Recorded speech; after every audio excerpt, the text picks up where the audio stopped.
All right, welcome everybody to our latest Between the Races podcast on the MX Vice Network. Thank you everyone for listening and supporting the site. We really appreciate it. We'd first like to thank our sponsors in Fly Racing, Monster Energy, Fox, Parts Europe, Scott, Bell Helmets, Acherbys, ASP Performance, Kawasaki UK, KTM UK, O'Neill, Whole Shot Motorhomes, and Even Strokes for all their incredible support, as without them, none of this would be possible. Also, a big shout out to Whole Shot Motorhomes for jumping on board to sponsor our upcoming podcast. Whole Shot Motorhomes is the UK's specialist motorhome dealer for motorsport transport. They specialise in garage motorhomes and race vans that are suitable for a wide variety of sports such as motocross, enduro, karting, mountain biking and more. Check out the Commander motorhome that's sure to fit your needs, and also check out them online. And we also have an article on our website and a YouTube video on there, so check them out and get involved with them. For this episode, we have another Aussie motocross focus show as I'm joined by exciting young Aussie MX2 ace for Gas Australia, Noah Ferguson. How's life, and thanks for joining us, mate? Thanks, mate. Life's going good at the moment, so just kicking the feet up on holiday time, so can't complain. Yeah, mate, good time to catch you, mate, because it's been a pretty flat-out season, even though it's sort of elongated a bit in Australia, mate. But I guess we'll start off with Melbourne. A lot of people were sort of surprised you were racing there after the spill in Newcastle, where it looked like it was a really nasty one there, mate. So I guess how was it for you? How was the Aussie Supercross season for you as a whole? Obviously, it started off well, and Newcastle was still pretty strong till it wasn't, mate. So enjoyed it. Probably would have liked a few more rounds, but I guess capped it off well, mate. Pretty brave effort battling the pain to come out in Melbourne and still get in the top 10 there. So just talk us through the season in Melbourne as well as a whole. Yeah, so had a bit of an incident in Newcastle where I just probably misgauged the last final main event, like where I just jumped straight into the back of someone and I hyperextended my knee and popped the kneecap out. So I was actually trying to get off the track, and race safe were like, nah, stay down. And I was in quite a bit of pain because I've obviously never done anything to my knee. So every injury I've ever had has been the arm, and it's like you kind of can baby your arm and hold it and like make it a little bit better. But that knee was like that sore. And I got in the race safe truck and I was like just on the green whistle, endo, and like everything. And then my kneecap fell back in.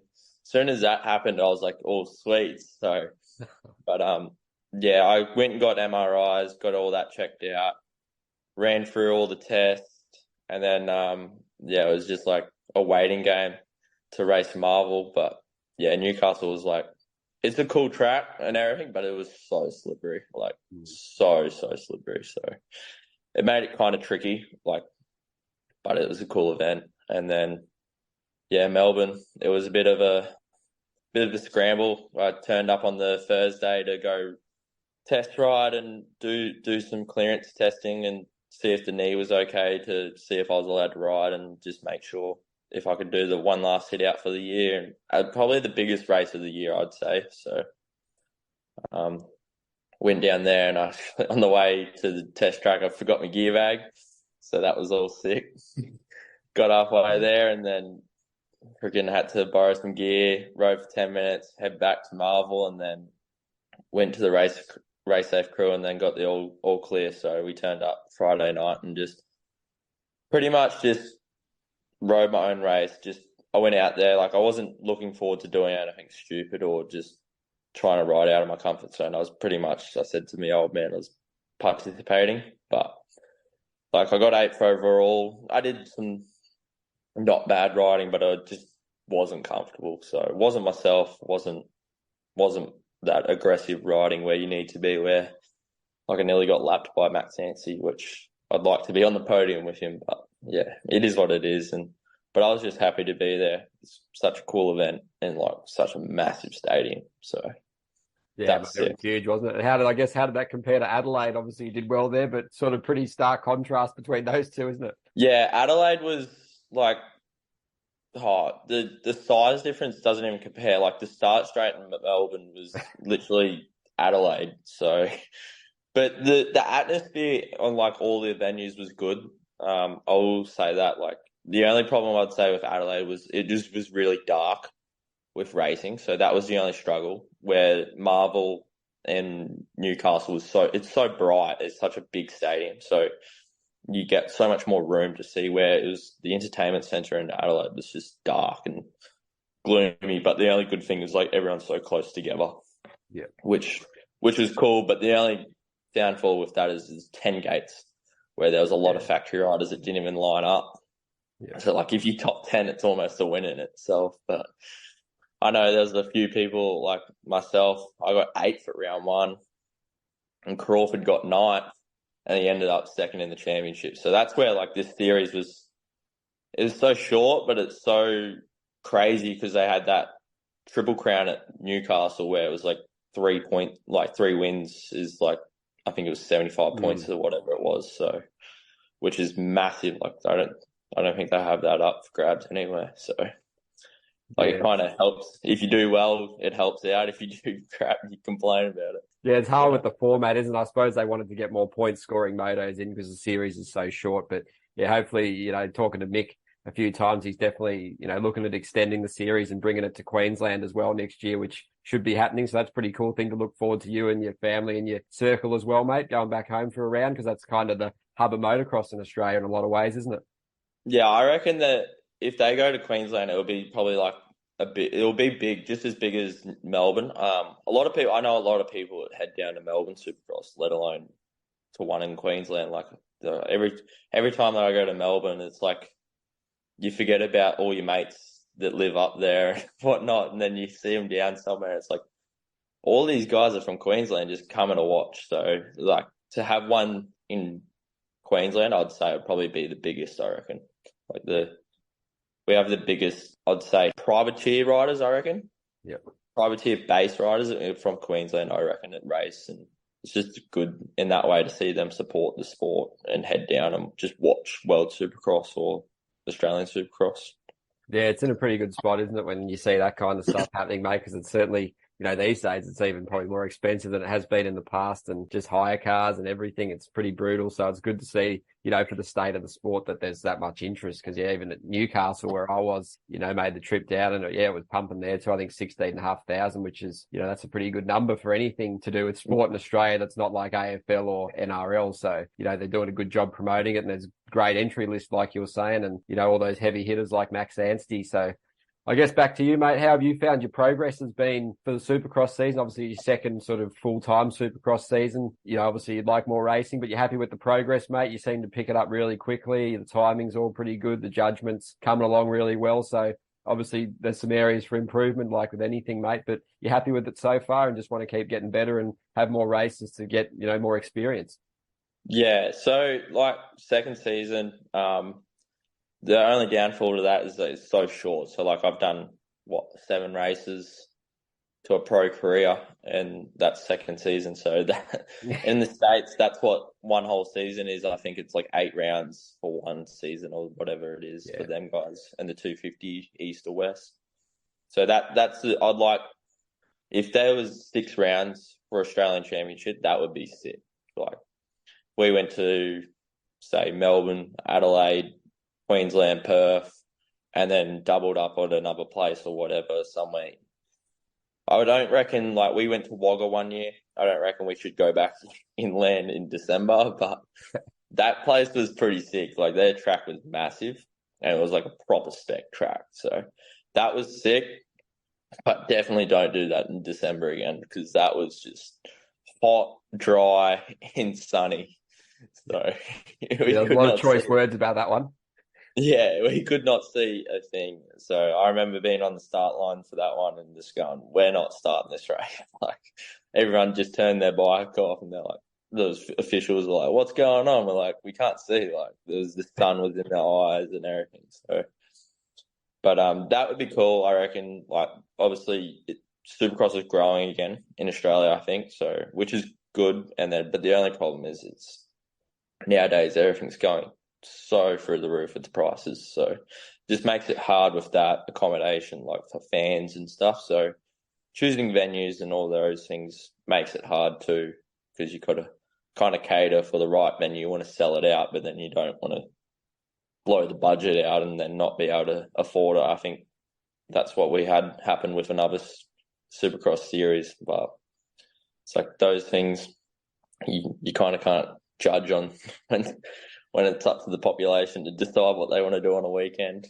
Yeah, that's a good point you make there. Obviously, yeah, speaking to Mick, it's like you got to sort of gradually sort of build it up. You can't just like go 3 to 8 rounds so much uncertainty when you start doing things like that and so much money, outlaid. So yeah, it's probably just the wise move to just, get it sort of back up and running to where it should be. And then I guess like World Supercross in many ways, start with a few rounds because there's so much that can go wrong, and then just give it some time to let the people in the backgrounds work their magic, and it gets to a series that everyone loves, and it just keeps following it on. So, but yeah, I guess looking at the racing, mate, how was it racing a guy like Max Anstie that won a AMA Supercross round last year? Like, he's just a cut above. He's so experienced. He's been racing for, half his life really at the highest level, MXGP, AMA, everything, nations. He's sort of done it all, been there, seen it all. So yeah, just racing against a guy like that must be incredible, mate. You see the whoop speed he has, just all those little nuances. He's just so fit as well, isn't he, mate? So there's a lot to learn from a guy like that too, and a good character chase, isn't it?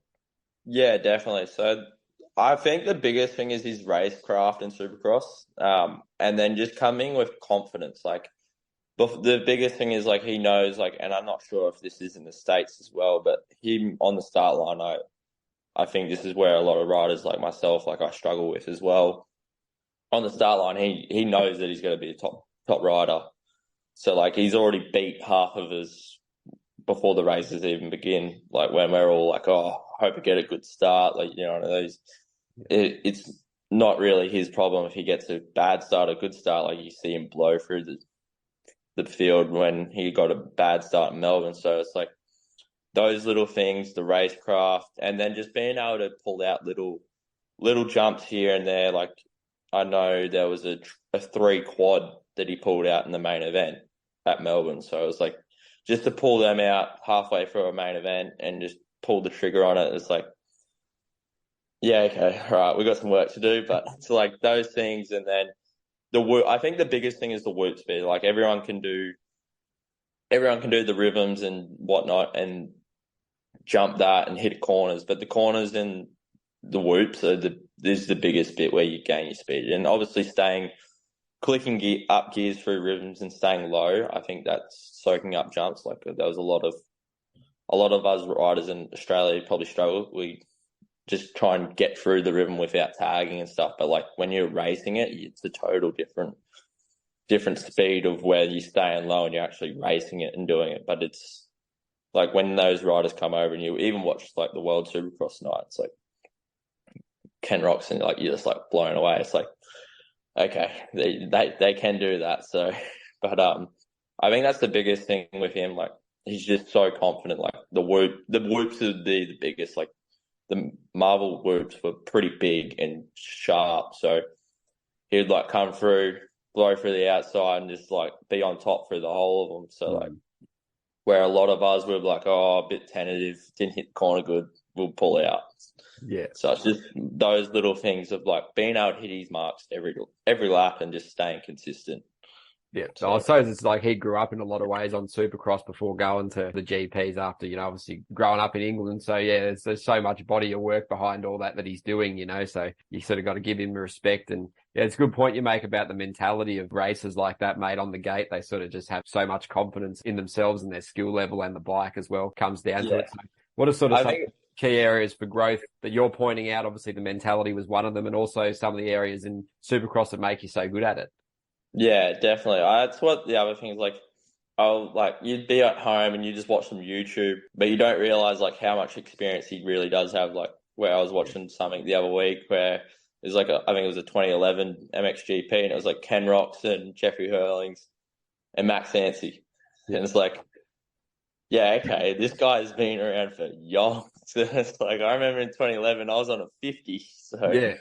So it's like, you want to be there, but you kind of got to, I got to take it with a grain of salt and go, my time's got to come. Like, you know what I mean? Like, he's been at this for so many years, and now look where he is. And I'm not sure how old he is, but it's like everything happens, and when it happens, that's when everything starts to fall in place. And it's like, well, he's been there for how many years, and now it's only starting to fall into place. Like, so it's just obviously when your time comes, and then just the experience. I think that's a big thing. Like, when I was watching those videos of him back in the day in 2011, it's like, I could see myself doing those mistakes, what he was doing then, but then now he's not doing it. So it's just like, okay, experience and time, and then learning and just growing up and having the knowledge, all right, that don't do that. That would be a stupid idea, or or whatever. Just quick thinking on the track as well. Yeah, which, they gain through experience and just time on the bike and just getting so comfortable racing at that elite level.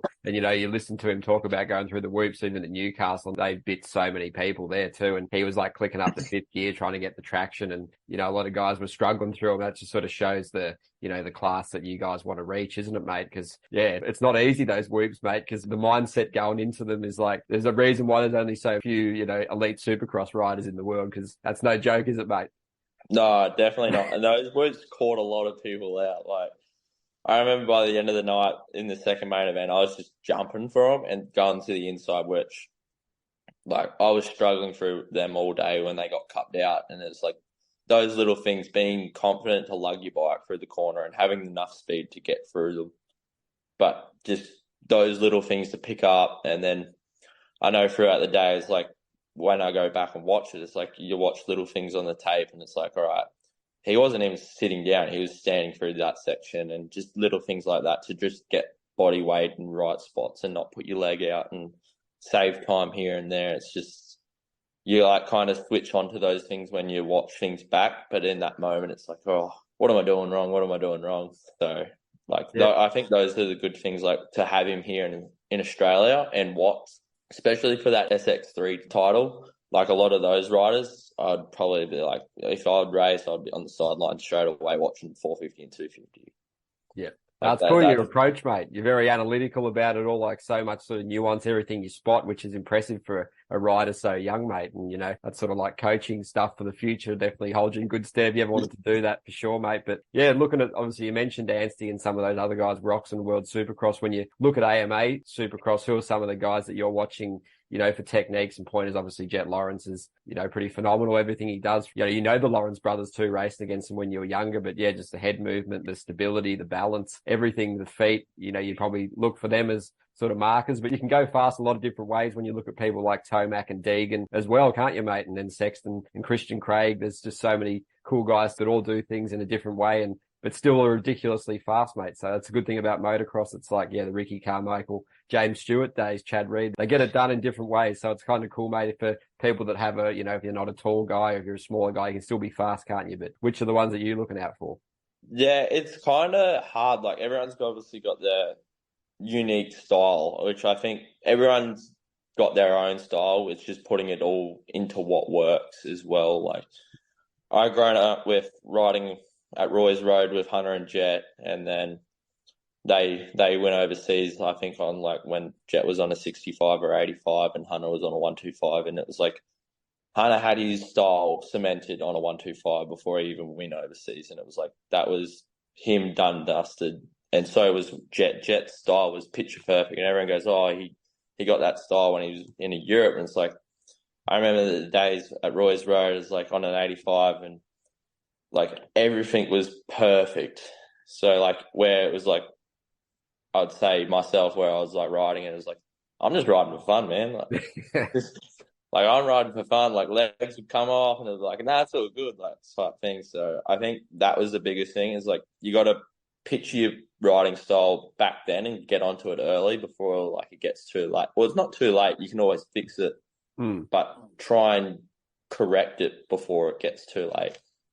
And then, as you said, like there's a lot of riders that I'd say like Tomac, like he's a bulldog on a bike, just manhandles that thing. So, but I'd try and say I'd look towards like that Sexton, Jet, Hunter style, just to try and ride that effortless and so smooth and like pitch perfect type. That's the only way I'd put it, is pitch perfect, where it's just everything's second nature. It's like you can read it off the back of your hand type thing, where it's like, all right, this is coming up, just jump that, hit the corner, don't put a leg out type thing. It's just like you don't use your energy, and you can just do this all day type thing, where it's like sand surfing. Yeah. It's like the poetry in motion, sort of carrying the momentum. Yeah. It's really masterful. But then you sort of look at someone like Hurlings, the way he's got that more sort of crouched over, and he's just an absolute weapon, but he still combines power and finesse so well. on all surfaces, especially the sand, obviously. So that's sort of like just such a cool contrast to see those guys going at it, where you can tell the hard charges, and then Lawrence brothers and your Sextons just look effortless. But the amount of work, obviously, from a rider's perspective that goes into that's just ridiculous, isn't it? Because, I've spoken to some trainers and they say, yeah, it's all good. You want to be like Jet Lawrence, but you just can't do that overnight. The amount of strength and balance and training and coordination that goes into that. It's like years of work, like you were saying, back to when he was a kid. So pretty hard to replicate, isn't it?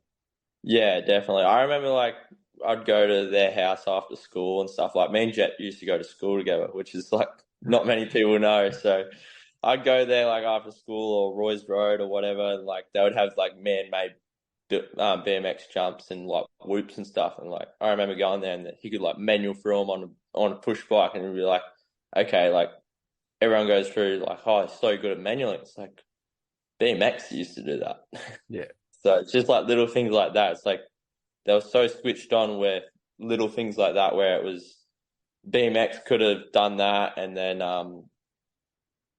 just going there and protecting like his feet, like his bottom half of his body and all that, like on the pegs, and just squatting with the knees and all those types of things just makes like everything so much better. Yeah, it's pretty cool insight there, mate. And yeah, back to sort of your motocross season now. How was it from your perspective, mate? Obviously you had elite speed. A lot of the time, obviously, you probably want to fix up the consistency a little bit, because like on your day, you're probably as fast as Wilson Todd for sure. Even like in that last round, you were certainly hauling, that's for sure, mate. So really giving it some stick. So yeah, is that the aim for next year? Because obviously you're probably a legitimate title contender. That's probably how you see yourself, I'd imagine, mate. So just areas for improvement. And are you obviously still pretty happy with the progress and the speed this year's season as well?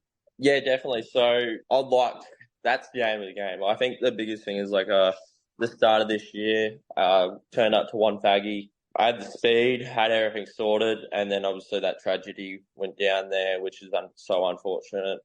And I believe the race should have got cut. No one should have scored points, but that is what it is. I got third at that round, so I was happy, but I wasn't happy. Like I think if we had two races and went from there, we'd be sorted. But I think my biggest problem was, like this year, and I've learned from last year as well, is just keeping it on two wheels. Like I'll have the speed and have everything going right, and then just tuck front. And then just little things like that, just trying to be there every weekend, and then being consistent. Like even on your worst days, you got to be there. Yeah. And I think that's proven, like with Wilson Todd, like he wouldn't be the fastest rider. And I remember this at Coolum. I whole shotted the first race, and there was like 4 different leaders.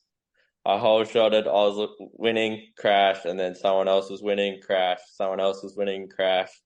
And then I remember on the second start line, Wilson Todd goes, oh, you boys couldn't keep it together. I gave you the handicap and still beat you.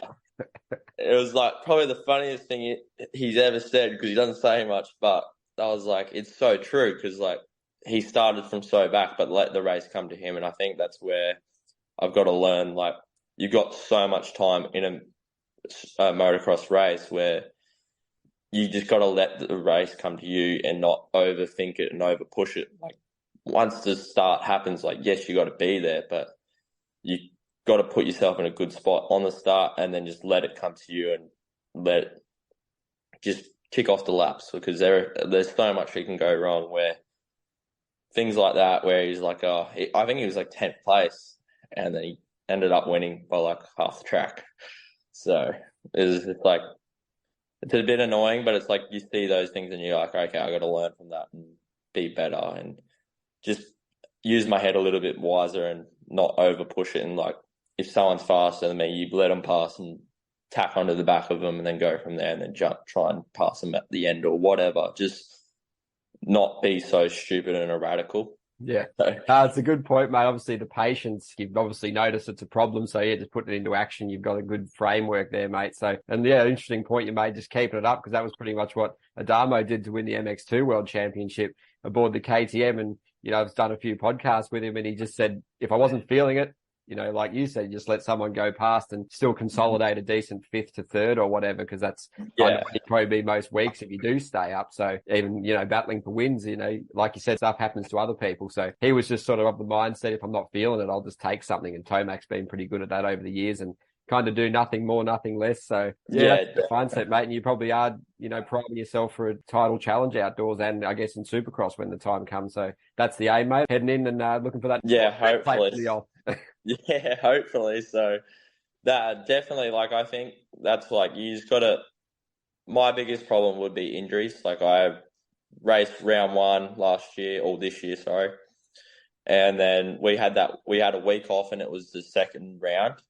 And in between, no, sorry, it was 2 weeks off and then into the second round. And we were just training, like we actually weren't taking anything serious. Still had beaten there on the stopwatch, and we're like, all right, a few of the boys were like, all right, we'll go have some fun and just muck around on a bike. And that, caught me off guard a little bit and ended up freaking hurting myself. And then it was just a tail effect of like, okay, I was out for 6 weeks. So I missed out on a round, and then I missed out on 2 rounds. And then it just like, I think, what was it, round 4 Gilman, or I think so, I'm not too sure. It's like I started to slowly get momentum back. Like I landed on the podium, and then the next round I was on the podium, and then the next round I'm just shy of the podium, and then I was on the podium again. And so I was on the podium 4 times out of the eight rounds. But it's like, if I didn't miss those 2 rounds and didn't hurt myself, it's like, what could have been? So I think that's another one. It's like, I love doing whips and stuff, but I don't do it anymore. So everyone's like, oh, why don't you throw big whips anymore? It's just like, oh, I've got PTSD. Yeah. It's the kind of Wolf and his trainer, Ruben, that obviously worked with Jeffrey. He's very much on the no whips sort of mindset these days, mate. So yeah, I guess keep it straight up and down. Yeah. So like, I don't know, like I don't feel it unless I feel it on a jump. But like when I just caught an edge, like I literally just got kicked over the bars when I did this whip. But since then, like, I don't know, like I went to Ride Park and I was like, they got big jumps and like cool jumps. And everyone's like, you used to go way bigger. It's like, I just don't feel it anymore, eh? Just not interested. So, but like I can still turn the bike upside down. It's just like where you got to learn, okay, all right, what do you want out of this? Like, we're not going to be an Axel Hodges here. That's his career. This is mine's racing type thing. I'm getting paid to race, not do whips. So it's just learning that, and then trying to stay injury free is another thing, and then obviously trying to nurse the championship home to finally get one. Because I think if I didn't miss those 2 rounds this year, and I've got 5th 2 years in a row now in the MX2 field, where I've only raced it 3 years in a row, where I went 7th in the first year, which was a 3-round series, I think it was. And then I've gone 5-5 with 2 rounds missed this year. So I think I could have been on the podium at the end of this year. I think I was a handful of points. I think it was like 15 or 16 points behind third. But it's like, you can't live on that what if or what happened. So I kind of got to put my best foot forward next year and go, all right, this is what we're going to do, and we've got to be on the box and be there every weekend to get a championship, because I want to be, at the end of the year, I want to be walking away with a red plate. Yeah, mate, absolutely. And the upward trajectory is there from, like you said, in the results. And now it's just, piecing it all together, mate, to sort of be that complete package. And it should be pretty open, the title next year in MX2, shouldn't it, mate? Obviously, Todd's moving up. I'm assuming Crawford might be doing the same. So it should be pretty open if that's the case, mate. So it's sort of up for grabs, isn't it? Yeah, definitely. So it'll be a new bit of wind, obviously, with Wilson going up. I think he's got his so many titles out of it. He's like, all right, need to go get something else. But I'm not too sure what Crawford's doing. I heard there was talks of him going 450, but obviously once that's released is when we find out. But yeah, I think it'll be cool to see them guys go up. Even for myself, like, I'm not the oldest in the SX2 and MX2 field, where those boys, I think they're like 26 or whatever, or 25, where it's like they've been in that class since 18, 19. So they've kind of done their dues, and all right, it's time to go to the big bikes, and where it'll bring that new bit of blood into the MX2 field, where like the MX3 can go up, and then we, like the midfield of the MX2, move up to the top, and then it just brings a whole new field to the scene type thing. So, which would be cool if a lot of riders do move up. Yeah, obviously it makes that stacked class MX1 massive, and then it makes your class really exciting as well and also stacked. So yeah, it's pretty good, the talent pathways coming through in Australia with the development classes and then obviously, to the full pro rank. So it's pretty cool, mate. But I guess with the motocross, one thing that all the riders would love to see was a bit more of a condensed schedule. Like even if it is still only the 8 rounds, it'd be good to sort of pack it in a bit more closely, so you're avoiding that 7-week gap like there was this year between round 6 and 7. And then that might even give you more scope for supercross training, like Lee Hogan was saying recently when I spoke to him. It'd be nice to have 2 defined seasons, better for sort of comfort on each discipline and bike testing and setup, which obviously plays a part in you guys feeling the best you can be on race day. So what would your ideal sort of framework be? Obviously, 8 and 8, like we said, it'd be good for supercross and motocross, and just to minimize the gaps where possible, even though, the people organizing, I'm sure they're doing their best they can, because it's no easy task putting together series and the financial climate and just organizing it all with venues and stuff that are at the level and can host these various dates. So just your thoughts on some of that, mate.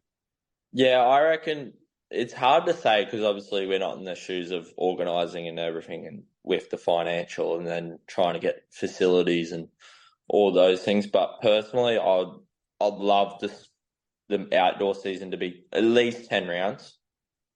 I think eight rounds is enough, but it's those last few where it sucks that Coolum's going, because it was like one of those tracks where it was like, okay, you kind of found out, all right, who the title riders are, because it's the last massive race, and it's like all or nothing for a lot of riders, where it's like, okay, we got to get a ride next year. It's a hard track. We're in the heat and those type of things, where I reckon we shorten the series up a bit. Well, I think 4 weeks is almost too much as well, where like, I know I go home, even for Supercross, I go home. We had that 4-week break after Adelaide to Newcastle. It was like, you're almost forgotten about who you're riding against. You go home and you've forgotten about it. So like, Supercross should almost be week on, week off, week on, week off. And I reckon that should be for 6 weeks, where we don't have a lot of privateers in Supercross. And if we do, the privateers are going to make it there regardless. And I think if they did that, we would probably get a bigger following for Supercross as well, where it's like repetitive, where it's like, all right, they're racing this weekend, and then people will follow the championship instead of forget about it. Yeah. And then the same for motocross as well. It's like, if we started in Melbourne, and then I reckon do the races in Melbourne, finish up there.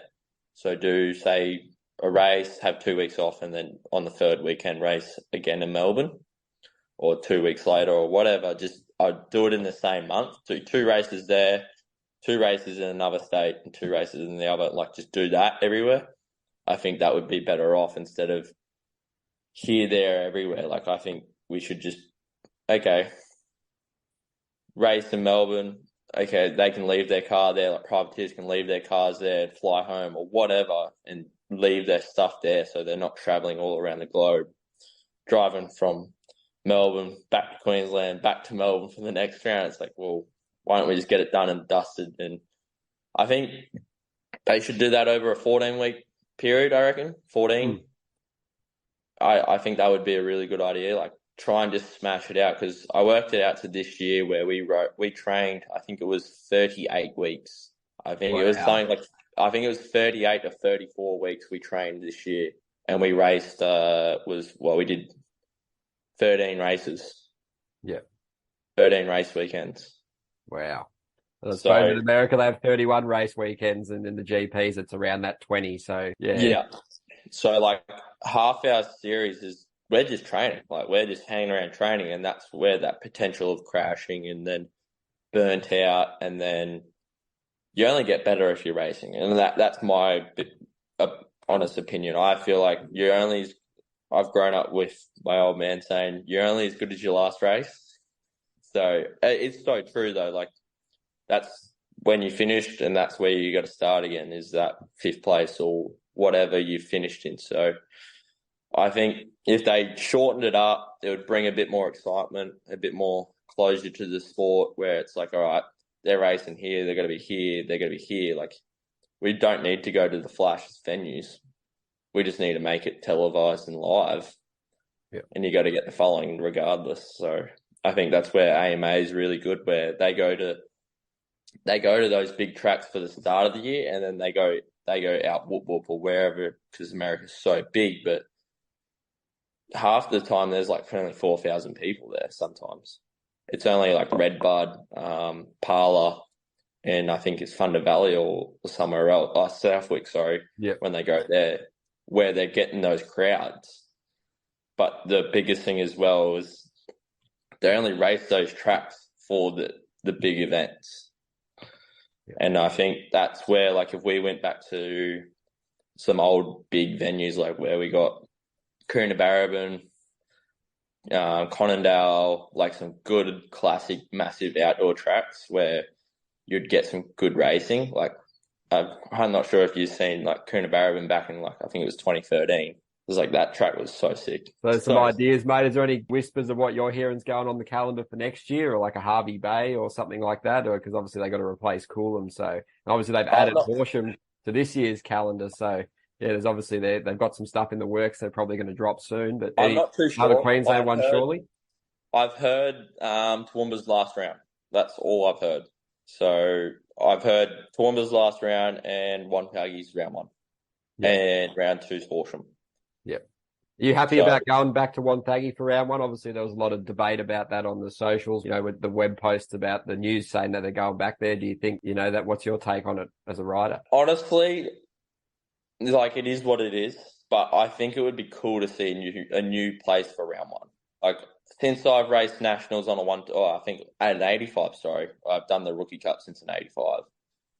And since I've known, it's been Wonthaggi, and I think it's too boring now. Like, we need something just different. Like, it's the same track as when I raced on an 85. Yeah. So it'll be cool to go, all right, we're doing round 1 here, and be something new and different, and like, it'll shred that new bit of light to the series, where if we had, say, all right, round 1's Conondale, and it's got to be Conondale this, but there's only 3 events at Conondale a year. I think that's a grass track event, an enduro event, and then they have a practice day there. And if they turn that back into, okay, all right, we've got the MX Nationals there again, but it's going to be round 1 only, you get so many people from the Sunshine Coast and Brisbane that go up and watch it.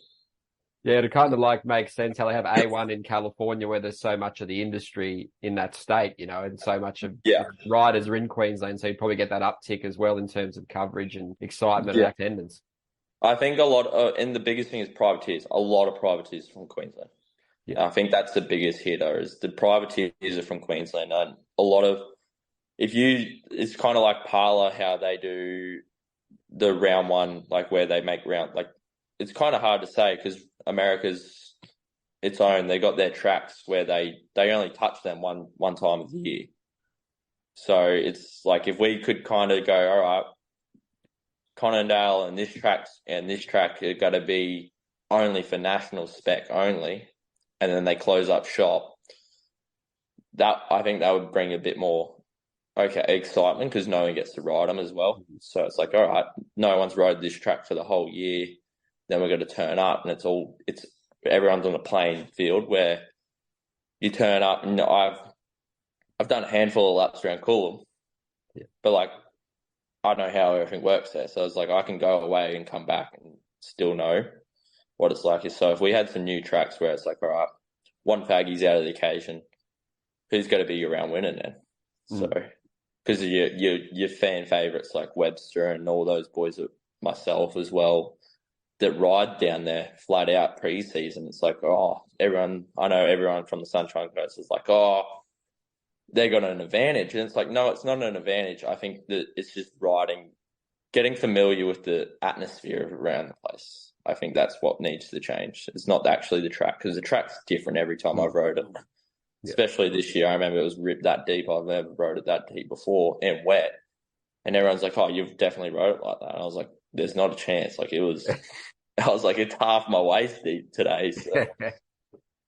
But I think that's that's one way to look at it. It's like we need to cement some tracks that are only national spec tracks instead of going to club tracks. Like, I know it's a lot of money, but there's a lot of tracks that we could do that. Like, we could go to Coonabarabran. Like, they don't open that back section that goes up the hill ever.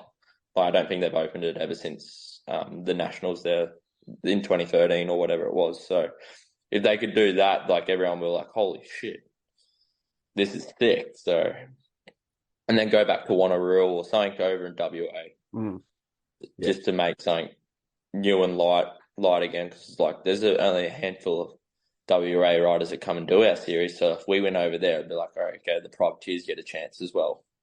Yeah, that's a good point. Obviously, it's a long way for the privateers that are on the East Coast, but yeah, like, it is a national series as well, and obviously the costs are massive, people to get there. But yeah, you never know, you could do something like a double header, introduce these kind of things, even just for normal race weekends. Obviously, they do the 2-day here and there, but you know, like they do in the German ADAC series, 3 moto weekends, one on the Saturday Arvo. You could even do qualifying races. That's something that interests you because you get more point scoring motos within the framework. Even if it's only 8, you might get, you know, those extra rounds equate to a few more rounds by the time the season's finished. So it's good points you make there. You sort of, maybe you're in the wrong line of work, mate. You need to be like a promoter because you're spitting some good stuff there. And also about the fans and the media, about having those condensed series, you get more attention and it sort of stays more relevant, like you were saying, between even a month gap between round 1 and 2 in the Supercross. Yeah, the fans sort of disengage a little bit there, probably, don't they? Because they're just waiting for the next gate drop, and then you guys got to pick it back up again. So there's some good stuff in there, mate. Yeah, I think especially with that, like the break is what loses the hype in our series, I think. So, like, I know, like, everyone loves it used to be Coolum and QMP or Toowoomba and QMP where it was. Everyone loved those 2 weekends because it was repetitive and like, it's so cool to see everyone go from one track and then you see everyone just go into another track.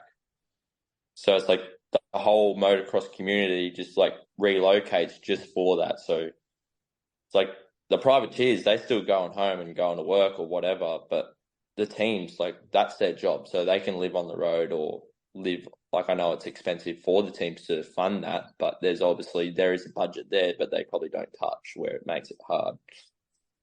But it's like, okay, well, live out of the truck. Like, that's what the state boys do. And in mechanics, they live out of the trucks. Like, they wash their bikes up after A1 and it's freaking framed out in a box, turn up to the next track or wherever. I think it's San Diego, Oakland, whatever it is. Yeah, so they turn up there and they're putting their bike together and then they set up shop and everyone else goes back home. The promoters are there, obviously, because that's their job as well. So everyone else goes home. The fans, there's a new lot of fans that turn up, and then the riders turn up and do their job as well. So I think that's one way to look at it. It's like, we're a small part in Australia, but we also do have a big following. It's just I don't think we utilise everyone as much as we'd like to. Everyone kind of caters for it and go, oh, what about the privateers? What about the costs of living? What about work? And it's like, there's money there. It's just we don't want to touch it because we want it in our back pocket at the end of the day, as everyone goes, it's better in my pocket than yours. So I think that's where we would probably grow our sport a lot more and everyone would actually make more money if we put back to the sport as well. Yeah, it's good take, mate. Some interesting stuff. And obviously the profile's growing. Obviously, really great series, great riders, great TV package, especially, you know, the TV package compared to a lot of the domestic European series that has like MXGP riders on off weekends and, you know, guys that just race that as well as the GP. So there's definitely some good stuff there. And there's some, great scope for growth and improvement, mate, like you said. But yeah, getting back to your career, mate, with so many listeners from, you know, the USA, UK, Europe, I guess there's a lot of them that might not know you and know your story and how you got into motocross and your sort of key milestones and achievements. Obviously, you mentioned growing up racing with the Lawrence brothers. That's a cool little connection you have there and sort of, you know, a good base to start from, mate. So just tell us all the ins and outs of the career to get you where you are today. Yeah, so basically started on a thumpster and then it progressed from there. It's funny that how I got into riding bikes, where it started off, I was playing soccer and it just turned into like, all right, I want to have a go on a bike because my brother had one, and started off then, and then it was onto the PV50. And then I remember I was on the PV50 for ages and I turned up to a Queensland title and my bike blew up. I had secondhand bikes my whole life, and I turned up to a Queensland title, and I still remember this to this day. My bike blew up at that Queensland title, and I was so lucky to have someone, a family friend, and also a sponsor at that time that just went out and bought me a brand new bike, and that was my first ever brand new bike, and I was so stoked with it. So I was like so happy, and I remember they're like, "Nah, it's staying at our house." Like I wasn't allowed to ride it during the week, and I was like, "Oh," I was so bummed out about that things. But like I had secondhand bikes from my older brother, like 65s, 85s, and then flicked over to that, and then it kind of got more serious when I got around that 16 years old, and then I won a 85 title, Australian title at Horsham, which like I didn't really like that track, but I was like, I can't diss it. So won the title there, and I was pretty stoked because like I was so small back then. Like I don't know, I was just a midget. So I was like that, and then I was actually at that time when I won that title, I was racing a 125 as well because it was my third last year of juniors, and I was racing. I just got onto the 125, and at that time I was like, all right, I'll take the 250 to just do track time down there as well, and I ended up getting fourth in 250. So that year later, I got on a 125 flat out, and then the last year of my juniors, I got onto a 125 and 250, and I won the 125 Australian Championships, and then raced the Worlds that year as well. That was, I think, after the Worlds is what kind of like, all right, if I'm going to make something out of it, I've got to do it now, or it's got to be too late type thing. So knuckled down and raced. It used to be under 19s in the MX Nationals, so it was kind of good. We had quite a few big boys in that class. Like we had Reece Bard, and like those boys were in there for 2 years before me, and Max Purvis, where I think he was on his third year in that title, going for the title. Like he raced my older brother, and he's 24. Yeah. So like it's kind of crazy to see like them guys still in there, and like we turned, like there was a new fresh blood. Like Regan ended up winning the title, but it was like me and Regan were the only, like I raced Regan my whole life and paddled with him, and then we turned up into a senior ranks, and we were the only two riders to mix it up with the older boys. So it was cool in that regards. And then went into it was, I would say, I wouldn't call under 19s a pro rank, where I like everyone's like, oh, that's still pro, which yeah, it is in Australia, but I would say it's kind of like an entry level. And then we turned up into MX2 in, I think it was 2021, because we got called off on that 2020 series, and then I got my first podium second race. So I was stoked with that. I turned up to one Paggy, and it was funny because I had a first turn crash, and my older brother just smashed my bike, and I was on a privateer setup then, so like had dad on the tools trying to change my wheel, and it was like probably the longest wheel change I reckon I could have done it faster, but every spoke was gone. Got him to change it. I went back out there, and I ended up losing 2 laps. So I got lapped again because, like, obviously I was 2 laps down, and then halfway through that lap, so I scored no points. So I raced the whole race for nothing. And then, I think it was 2 weeks off, and then we went to Canberra, and I got my first podium, and I got second overall. And I was racing Kyle Webster, Jay Wilson, and the likes of those riders that where, like, I used to look up to Jay Wilson. Well, I still do. Like, I think he's an awesome bloke. And it's like to step into the pro ranks and then go straight into that is like, after that, I was still privateer at that time, which I think kind of helped in a way where I didn't have pressure, but I had the pressure from myself of go, okay, I want to do this. I want to get on a ride where it's paying me to do this, where I can make a living instead of me going to work, where I was at work on and off with the old boy and trying to get some money to help out and pay for training and fuel. So after that, we got called down again for COVID, and then went into the 2022 series, still privateer, unfortunately.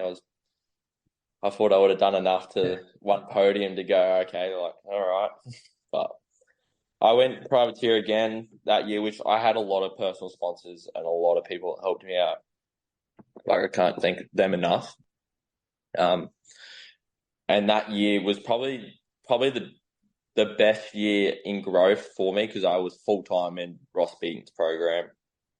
And I think moving away and living away with Whitey and Michelle Davey, that helped a lot as in itself, just living out of home and then just being training full-time. Like, I think we were training 5 days a week as well as gym. So it was like a routine flat out. So it's like, by the end of it, I was like, Christmas time, I was like, oh, thank God. But that was a really good year. And then that was my first year of Supercross at the end of that year, where I got the fill-in ride from Blake Fox, where he hurt himself. So I got fifth in that championship, which, once again, I broke my collarbone. Like, I think I broke my collarbone 3 times that year in 2022. I went to a local event, got taken out, broke my collarbone. I literally tucked the front in the corner at one paggy training, broke my collarbone. Then I broke the plate, and I was just like, all right, I was so done. I was like, this is fucked. So, and then turned up to Supercross. I got, I think, 5th at round 1 or 5th, 7th at round 1, which that was a marvel. I was stoked with that. First ever Supercross race in a massive place. So, and then round 2 ended up getting 3rd. So I was like even more happy. And then round 3 and 4, which like I was evened out. Like, I wasn't expecting anything crazy. I just literally wanted to finish the Supercross series. That was my aim, was to walk out of Supercross healthy for my first year and big top 5. And I wasn't expecting to get a podium, so I was pretty stoked with getting a podium and going from there with the Supercross. And then ended up signing with Gas for 2023, which was kind of a bit of a late sign. Like, I didn't sign until, I think, my birthday, which was December the 14th. So I was like, oh, like, it was really late. Like, everything was left so late. And then I didn't have gear, didn't have anything. So, like, I don't think I had bikes until, like, January the 20th or something. It was around there. I didn't have bikes till. And then went down pre-season. Like, pre-season was going really good. Like, I think there was some days where everyone was like, oh, wow, okay, like, riding good. And then turned up round 1, like, I rode good, got cut short. And then obviously what happened there was unfortunate. And, like, I believe we should have just called the race, called everything, but then hurt myself again. So just that train effect of hurting myself has been the problem throughout my career. But it was another collarbone, scapula, humerus, and punctured my lung and cracked the rib cage. So did the whole one side. And then I didn't even know at the time, because I went to a pretty dodgy place in Melbourne, Frankston, got some x-rays. And they're like, nah, you just broke your collarbone. I was like, oh, sick. Like, collarbone's done that heaps of times. And then tried to line up at round 2 at Appen, and then, like, I literally put my whole shot button in it on the practice for qualifying, and my arm just went numb. And I remember riding qualifying, and my mechanic put out there 27th, and I was just like, I come in, and it was so muddy, and I punched the tree, and he's like, what's wrong? And I was like, I can't feel my arm. Like, I literally couldn't feel my arm. And I went straight to race safe, and then, like, I was like, called it, and I went and sat in that truck all day, and it was so hot there. Mm-hmm. It was like, I think it was 42 degrees or something. It was like the hottest day in Sydney that I've ever witnessed. And it was like the 40+ degree mudder, wasn't it? Yeah, I was like, what the heck? And I was sitting in that truck all day because I didn't want to go out there and talk to anyone because I was so furious.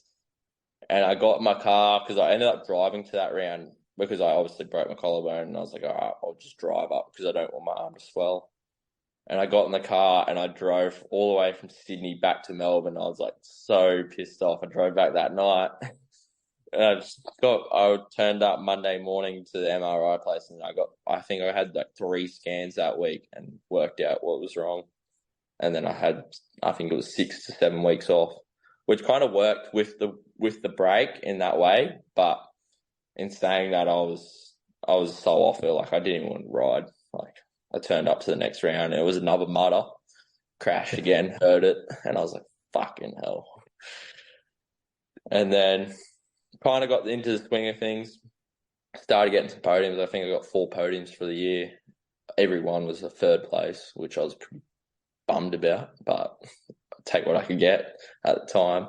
And then turned into Supercross, which Supercross was a bit of a hard one because our series got mucked around. It was meant to start a lot earlier than what it did, and then it moved back.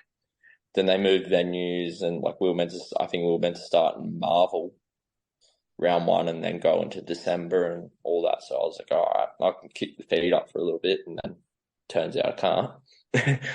And then, hurt myself again at Newcastle, which I wouldn't say I hurt myself. I would say just slowed things down, slowed the process down. So, but in saying that, it was like, could be worse, touch wood. So I've kind of got to learn to stay on 2 wheels throughout my career. Oh, mate, you've had a brutal run with injuries, that's for sure. It's, fingers crossed that's the end of it, mate, because you've certainly probably done a career's worth almost in your short career so far, mate. So, definitely hoping that it's all on 2 wheels from now on, mate. And obviously with the career trajectory going along, like it's been on a pretty sort of sharp rise recently, what are sort of the career aims? Do you see yourself maybe doing some races in America, or are you just sort of focusing the immediate future on doing what you can in Australia and just letting the rest unfold, I guess? Yeah, at the moment, like, my biggest goal is I want to go to the States. Like, I think that a lot of my things of like, okay, where I live and what I do every day is like, okay, like I'm not buying this because I want to go to the States. So it's like my mentality is to be there, but also I got to think about like, if I'm not winning here, I'm not going to win there. So that's my other thing. It's like I got to sort my shit out here and be number 1 in Australia before I go there, because prime example, Max Anstey, I think he got 3rd in America for Supercross. And I was fucking 5th place to him. So it's like, okay, I need to beat him before I go there type thing. It's like, why are they going to put me on? Obviously, teams and stuff over there can see potential and see what you're working with here and got to take on board those things. But you got to put your name out there in your own country before you get taken over somewhere else. But I'd love to go over there and do it on my own bat, even for an outdoor series. I think I'd probably do an outdoor series before I do Supercross. I reckon I just don't have enough time and infrastructure into myself for Supercross, where I've done that for motocross. I've kind of worked out the logistics of what I need to do and where I need to be, where fitness and all those things, where I just don't have that enough bike time on Supercross. Which it would be cool to go do motocross. I think Parla being round 1, it would be cool. It's in Cali, so turn up there. I think if you did really well at round 1, you could make something really special happen for the whole series. You'd probably get a lot of help. And I know that place is so hyped. Like, my oldest brother's been over there, and he's like, you do well, they'll love you. He's like, even if you do shit, they'll love you. So he's like, you just got to be like a people person. Like, if you can talk well and everything and interact with people, he goes, there's no way that they're going to shit on you. Like, you're your own worst enemy. So he's like, if you don't want to talk or interact or just talk down on someone or anything, like, he goes, that's when America's like not the best for it. He's like, you get what you get given when you talk down on people and just bag the country out. So he goes, like, just don't do that and you'll be right. Oh, they love the international guys coming out too. Obviously, it was cool. Jed Beaton did that. Washougal and Harwood did that on the 2-stroke too. So, they're definitely well received, the Aussie guys going there. And like you said about the opportunities, you saw Natchke, he obviously was started off, the Kiwi, and then he was awesome Red Bull KTM in Europe, sort of challenging Prado in those junior days. And obviously he had a bit of a sort of career renaissance when he went and did so well in the outdoors in 250s, wasn't it, last year, I think, and now he's on Red Bull KTM Canada. So, that's the sort of those, can be the catalyst for something more. And speaking to guys like Van Berkel, who just gets support from people in America, and he goes over and races a couple of nationals, like he did well at Southwick, and then, he's getting a Canadian ride on a factory Honda and getting podiums. So you never know where it takes you, can it, mate? You just got to put yourself out there. Yeah, exactly. It's like, you kind of look, it's like Ty Masterpool, he's a 450 privateer. And that he was like a bulldog this year. Like, he was running it up front and everything. It's like, for him to be on a privateer program and doing that, they're not a factory team. They're like budgets all on their own bat. And like he was running up with, like, I remember the video of him passing Cooper Webb and stuff. I was like, that's so sick to see. Like just people like that, where I know he's had star racing Yamaha rides and he got dropped for someone newer and younger. It's like the potential with those riders is like, okay, why would they bring someone with me? Like, you know what I mean? From my own country. It's a lot of money, but also you got to look at it as like, okay, they took that gamble on Hunter and Jet, and then look how it's paid off. So it's like, it's all catch-22 and those things. You got to put your money where your mouth is, and then kind of bank on someone when they got to do well, and then also the rider's he's got to want it as well. So that's the biggest thing. But I think just for me at the moment, I do want to go over that.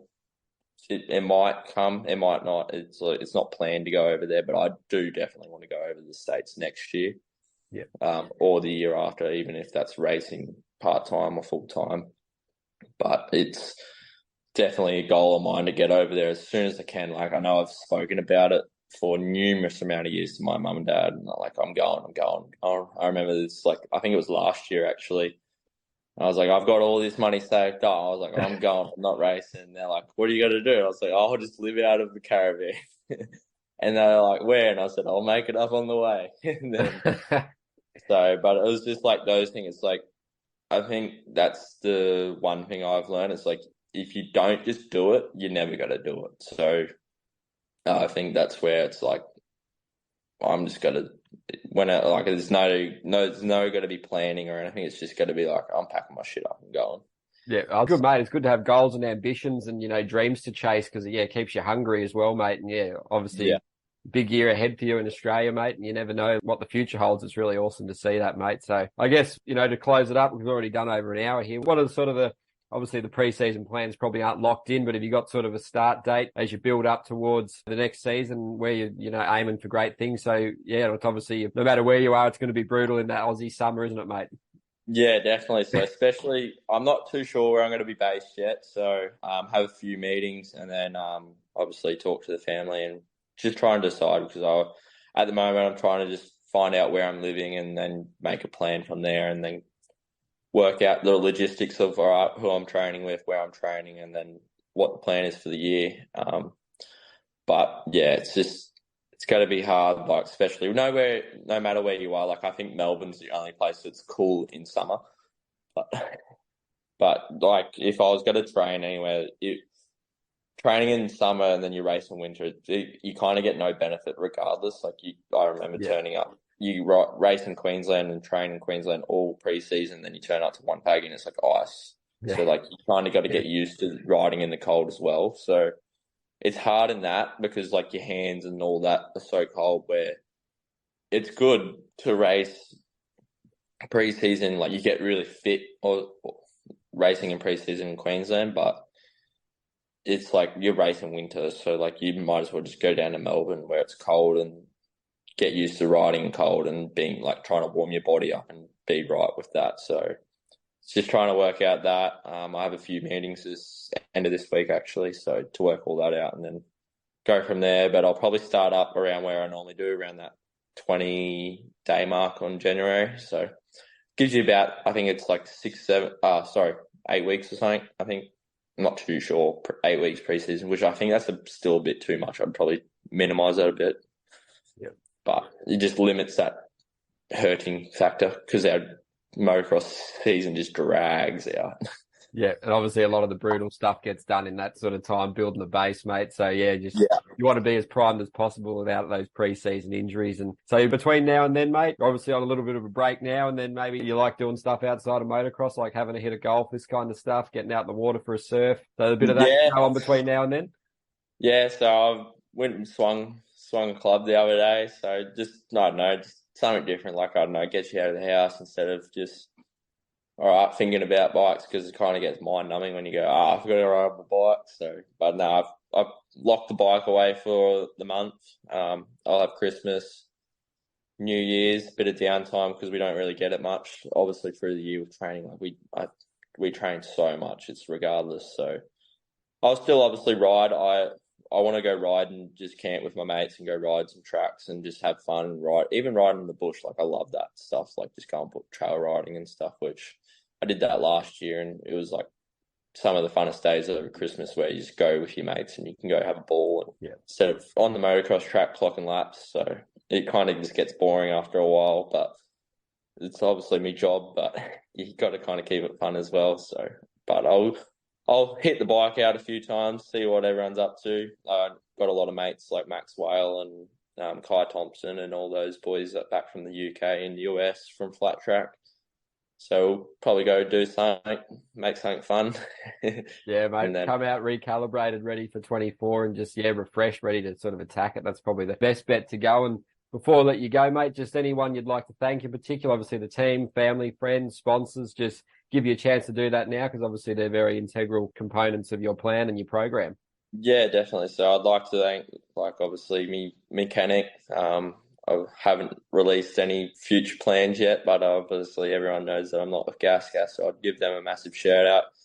For the past 2 years, my mechanic and manager, boss, Kyle Blunden and those boys, so they were a massive part of my 22 season and obviously a 23 season, so I can't thank them enough. And then just fella by Brick and Block, so can't thank him enough too, with the help and support from private sponsors. Yeah, awesome, mate. It's really cool. You're grateful for all that support because, they certainly make it happen a lot of the time. And, it's been a great chat, mate. Really been awesome. And, we'll definitely look forward to following your progress and, watching you sort of go for that title next year and, getting you back on for another chat at some point as well, mate. So, cheers again for taking the time. And before I let you go, I'll thank the sponsors in Fly Racing, Monster Energy, Fox, Parts Europe, Scott, Bell Helmets, Acherbys, AS3 Performance, Kawasaki UK, KTM UK, O'Neill, Whole Shot Motorhomes, and of course, Even Stroke for all the incredible support, as without them, none of this would be possible. All right, thanks again, Noah. Been an absolute ripper chat, mate, and all the best for the future. Thank you. Thanks for having me.